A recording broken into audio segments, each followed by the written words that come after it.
भएपछि त यस्तै ठाउँमा यिनीहरूले आएर होइन कोरियनहरूले माछा चाहिँ मार्छ। आजको ब्लगमा हामी फेरि पोखरी हेर्न आएको छौँ अर्कै ठाउँको। त्यहाँ मान्छेहरूले पुरै माछा मारिरहेछन् बोटमा। यो हेर्नुहोस् है कस्तो ठुलो ताल है, पुरै पाहाडको बिचमा अस्ति गयो जस्तै क्या। ठ्याक्कै यहाँ पुल पनि छ, त्यहाँ नाउँमा पनि पुरै माछा मारिरहेको छ। चारैतिर बसेर पुरै माछा मारिरहेछ। छुट्टी भएपछि त यस्तै ठाउँमा यिनीहरूले आएर होइन कोरियनहरूले माछा चाहिँ मार्छ, इन्जोय गर्छ। पनि हाम्रो कम्पनीको एकजना बोससँग आएको छु।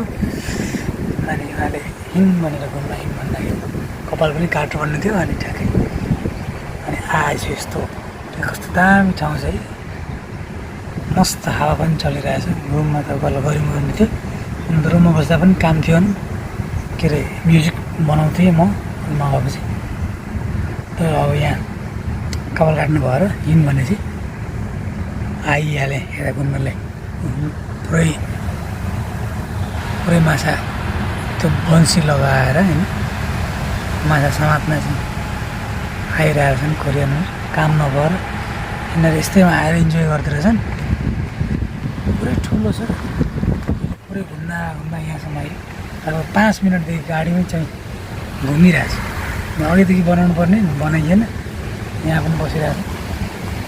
अनि ठ्याक्कै यहाँ आइरहेछ। खोइ यिनीहरूले यसले नि मार्छन् कि कुनै माऱ्यो भने कसरी मार्दो रहेछ भने देखाउँछु है त। फेरि अस्ति आएको थिएँ, बसको त्यो बन्सी ठुलोवाला रहेछ, मलाई हान्न दियो के अरे। अनि चाला बिचमै भाँचिएछ कि मेरो लास्टै घाटा भयो। लगभग 1.5 लाख नेपाल जतिको रहेछ भन्थ्यो। त्यो डन्डीहरू के सबै भाँचेछु। अनि फेरि सेकेन्ड ह्यान्ड मार्केटमा गएर किनेछन् बुढाले, किनेनन्।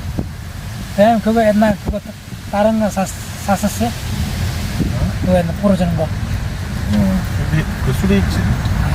मर्मत गर्नुभएको छ, सूर्य गर्नुभएको छ अरे। अब नआएपछि अनि क्या भनेर पुरै ठुलो रहेछ, लामो हानेको त बिचमै यहाँ त माटोमै बजारेछ क्या, अनि भाँच्यो।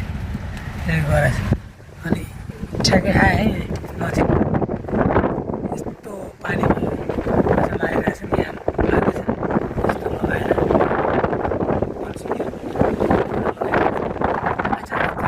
यिनीहरूले त्यसो टाइम पास गर्नलाई आउँछन् यहाँ।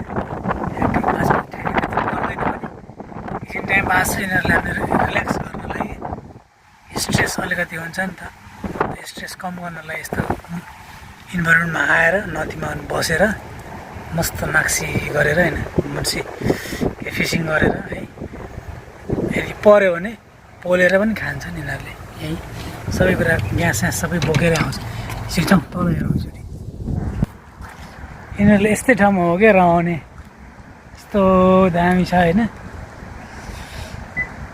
पुरै चारैतिर हरियाली हरियाली।